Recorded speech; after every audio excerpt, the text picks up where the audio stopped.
In some breaking news this afternoon, Minnesota Vikings have placed star linebacker Anthony Barr on the COVID reserve list. Anthony Barr, seventh-year pro out of UCLA. He joined 7 other Vikings who are currently on the list, including first-round wide receiver Justin Jefferson, Blake Brandell, 6th-round pick out of Oregon State, Brian Cole II, Neville Clark, as well as veterans Afadio Denebo, Cameron Smith, as well as Oli Udoh. I'll also throw in head trainer as well as virus control officer Eric Sugarman. So he's on the list, right? Now, we misspoke in an earlier vid.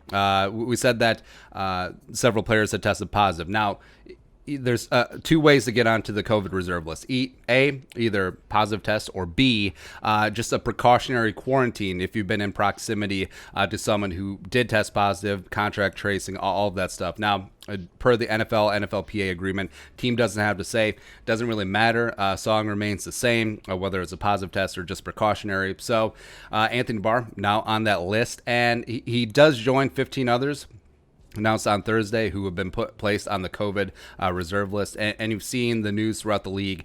You'll see high-profile players either opting out or being placed on the reserve list. But I guess positive news, bright side, players have been testing positive as well as going through the steps to return relatively quickly in most instances, which is good.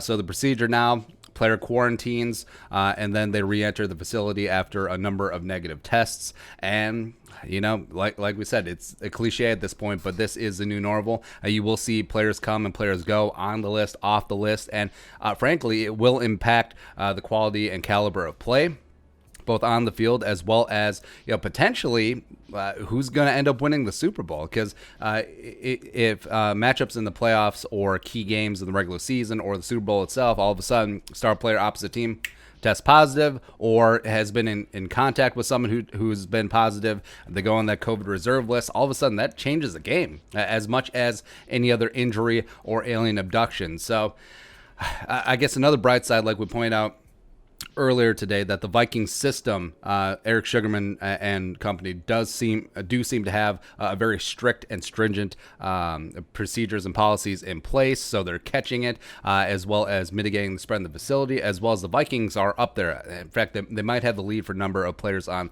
COVID reserve. So again, maybe it's a case of they're not all positive tests, but proximity of someone in positive tests, so they're just being overly cautious. I think that's smart, especially this stage of the game in preseason, especially.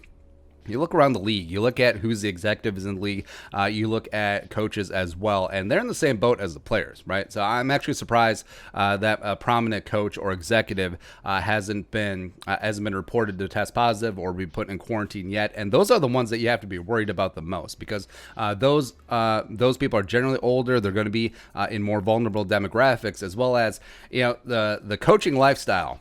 The 20-hour a day work days. It's not conducive for health and immune health. So, that's why the NFL, it's why all these leagues around the world are taking this so seriously.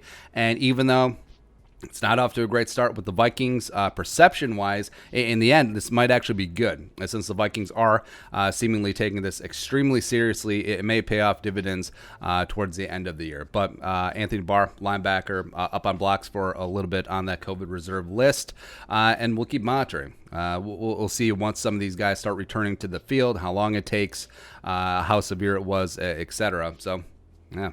All right, but your thoughts, Anthony Barr, COVID reserve list, let us know in the comments section below. You know what to do. Skull, production value.